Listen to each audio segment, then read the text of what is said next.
시청자 여러분 안녕하십니까? VOA 모닝뉴스입니다. 첫 소식입니다. 한국을 방문한 존 볼튼 백악관 국가안보보좌관이 한국의 외교안보 고위 당국자들을 잇따라 만났습니다. 한반도 문제와 최근 발생한 중국과 러시아의 군용기 무단 침범 사태 등을 논의했는데요. 양측은 미한 동맹이 한반도를 넘어 동북아시아 지역의 평화와 안정을 위한 핵심 축이라는 점을 재확인했습니다. 서울에서 안소영 기자가 보도합니다. 존 볼튼 백악관 국가안보보좌관인 청와대와 국방부, 외교부를 잇따라 방문했습니다. 오전에 볼튼 보좌관과 정용 청와대 국가안보실장의 만남 뒤 청와대는 미한 안보실장 협의 결과 대외 발표문을 공개했습니다. 발표문에는 중국과 러시아 군용기 무단 침입과 관련해 앞으로 유사한 상황에 대해 긴밀히 협의해 나갈 것과 미북 실무협상 재개를 통해 비핵화 협상의 실질적 진전을 이뤄야 한다는데 의견을 같이 하고 긴밀한 공조를 약속한다는 내용이 담겼습니다. 또 미한 방위비 분담금 협상과 관련해서는 동맹 정신을 기반으로 가장 합리적이고 공정한 방향으로 협의해 나가고 미한 동맹은 한반도를 넘어 영내 평화와 안정을 위한 핵심 축임을 재확인하고 양국 동맹 관계를 강화한다는 내용이 포함됐습니다. 민간 상선의 안전한 항해를 위한 국제적 노력의 필요성을 공감하고 호르무즈 해협 해상 안보와 항행의 자유를 위한 협력 방안도 계속 협의하기로 했습니다. 볼튼 보좌관은 오후에 강경화 외교부 장관을 만나서도 미한 동맹 관계의 중요성을 다시 강조했습니다. The main objective we have, and I know that you have, is to emerge with a stronger ROK-US alliance. That really has kept the peace in this part of the world for a long time, and we hope will continue to do that. 그러면서 세계 곳곳에서 많은 도전이 있지만 양국은 앞으로도 긴밀히 협력해 나갈 것이라고 말했습니다. 강 장관은 어려운 시기에 방문했다며 양국 동맹을 강조했습니다. Based upon that spirit of the alliance, I think we are very confident of being able to overcome all of these daily and weekly challenges. 정경두 국방부 장관과의 만남에서는 두 사람이 한반도의 완전한 비핵화와 평화 정착을 위한 미한 양국 간 공조를 포함한 주요 현안에 대해 논의했다고 한국 국방부가 전했습니다. 또 굳건한 미한 동맹 관계가 한반도 안보 상황에 역동적인 변화를 견인했다고 평가하고 두 나라의 공동 목표인 한반도 비핵화 달성을 위해 긴밀히 협력해 나가기로 했다고 밝혔습니다. 서울에서 VOA 뉴스 안소영입니다. 미국의 전문가들은 북한이 이번에 공개한 신형 잠수함이 완벽하게 작동한다면 한국과 일본의 미사일 방어 체계를 위협할 수 있다고 밝혔습니다. 실전 실험을 하기 전에는 완성도를 가늠하기 어렵다는 지적도 나왔는데요. 김동현 기자가 보도합니다. 미국의 전문가들은 북한이 공개한 신형 잠수함이 외형상 3개의 잠수함 발사 탄도미사일 SLBM 탑재가 가능하게 설계된 것으로 추정했습니다.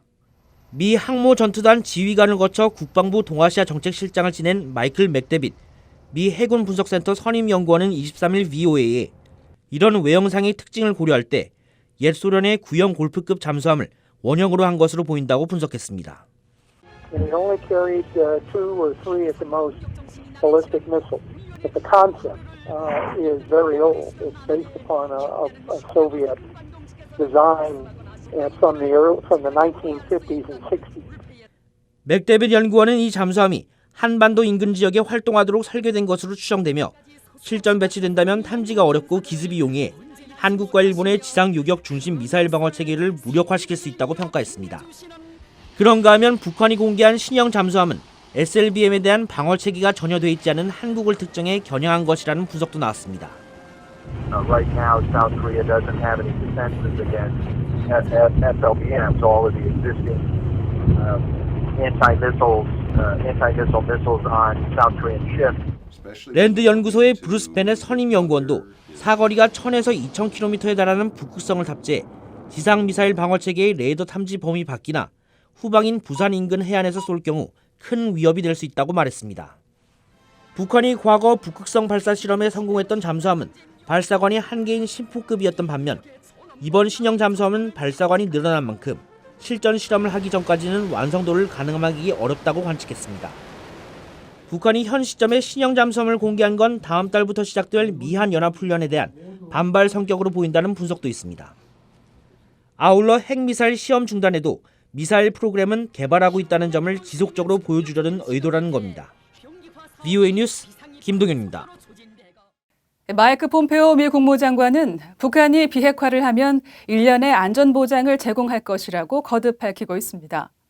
미국의 전직 관리들은 북한에 대한 체제 안전보장은 비핵화 합의 틀 안에서 협상을 통해 결정돼야 한다고 말했습니다. 김칸희 기자가 취재했습니다.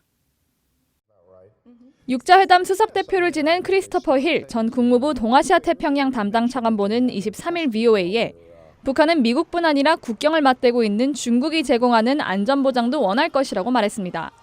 하지만 폼페오 국무장관도 북한에 구체적으로 어떤 조치들을 제공해야 할지 모를 것이라며 북한의 의중을 파악하기 위한 실무 협상의 재개를 강조했습니다. I think it's very important to get going on the negotiations, get from the North Koreans what it is they want. I'd be careful with what you think the North Koreans want unless it's part of a negotiation. 미국 관계 정상화가 미국이 제공할 수 있는 안전보장이라는 관측도 나왔습니다. That's probably one of the best security assurances you can have. And that's what we've offered to the North Koreans in the six-by talks, and I think that's what we're still offering to the North Koreans. 하지만 이에 앞서 반드시 비핵화 합의가 이뤄져야 하며 특히 최종 목표에 대한 합의와 함께 관련 이행 조치들을 담은 로드맵이 필요하다고 강조했습니다. 그런가 하면 그동안 북한에 제공된 상징적인 조치들보다 경제적 혜택과 관련된 안전보장 조치가 더 어려울 것이라는 지적도 제기됐습니다. The real difficulty in terms of what action the U.S. takes is economic benefits, including sanctions relief and economic projects. And that was one of the main sticking points in the Hanoi summit. 세이모어 전 조정관은 실무 협상이 재개되면 이런 경제적 혜택과 관련된 부분이 계속해서 큰 난관이 될 것으로 예상했습니다. 한편 마크 피츠패트릭 전 국무부 비확산 담당 부차관보는 북한의 비핵화 조치 없이 미국이 체제 안전보장을 제공하지 않을 것이라는 점은 명확하다고 말했습니다. VOA 뉴스 김칸입니다. 미국의 지상배치 미사일 방어 체계는 북한 탄도미사일의 본토 위협에 대응하기 위한 것이라고 미군 고위 지휘관이 밝혔습니다. 테런스 오셔너시 미 북부사령관은 22일 전략국제문제연구소 CSIS가 주최한 세미나에서 지상배치 요격 미사일을 구비한 미국의 미사일 방어 체계는 러시아나 중국이 아니라 구체적으로 말하면 북한과 같은 형태의 위협에 맞서기 위해 마련된 제한적인 미사일 방어 체계라고 말했습니다. 그러면서 지상배치 미사일 방어 체계를 강화하기 위해 북한의 미사일 발사를 좀 더 일찍 식별해낼 수 있는 레이더를 갖추고 해당 미사일 체계 20기를 추가 배치할 것이라고 설명했습니다. 미국 국가안보국 NSA가 북한과 러시아 등 외국 사이버 위협에 대응하는 전담팀을 이번 가을에 창설할 계획이라고 밝혔습니다. NSA는 23일 트위터를 통해 NSA는 국가안보를 지키는 데 정보를 적용하고 있다며 이 같은 계획을 공개하고 추후 구체적인 내용을 발표할 것이라고 말했습니다. 가칭 사이버 안보 전담팀은 오는 10월 1일부터 본격적인 활동을 시작할 예정이며 최근 점증하는 러시아와 중국, 북한, 이란의 사이버 공격에 대한 대응과 작전 활동을 할 것으로 알려졌습니다. 북한 정찰총국의 지령을 받아 한국에서 활동한 것으로 의심되는 북한 직파 간첩이 한국 당국에 붙잡힌 것으로 전해졌습니다. 한국의 국가정보원과 경찰청이 공조 수사를 벌여 지난달 말 40대 난파 간첩 용의자 A씨를 체포해 조사하고 있는 것으로 알려졌다고 한국 언론이 24일 정보당국을 인용해 보도했습니다. 한국 당국은 A씨가 작년부터 올해 6월까지 국내에서 간첩 활동을 해온 것으로 의심하고 구체적인 활동 내용과 목적 등을 조사한 뒤 사건을 검찰에 넘길 것으로 알려졌습니다. 고정 간첩이나 포섭 간첩이 아닌 난파 간첩이 한국 당국 등에 의해 검거된 것은 13년 만입니다. 북한이 이달 말 첫 출항을 계획하고 있던 한국 정부의 쌀 지원에 대해 수령 거부 의사를 밝힌 것으로 알려졌습니다. 세계식량계획 WFP 평양사무소는 북한 외무성 담당자와 실무 협의를 진행하는 과정에서 이 같은 입장을 들었으며 이를 한국 통일부에 전달한 것으로 전해졌습니다. 통일부는 북한이 다음 달 예정된 미한 연합 군사훈련을 이유로 WFP에 남측의 쌀 지원 거부 의사를 밝혔다는 보도와 관련해 WFP가 북한과 실무 협의 과정에서 북한 내부에 이런 입장이 있다는 것을 알게 됐다면서 WFP를 통해 북한 측 공식 입장을 확인하고 있다고 밝혔습니다.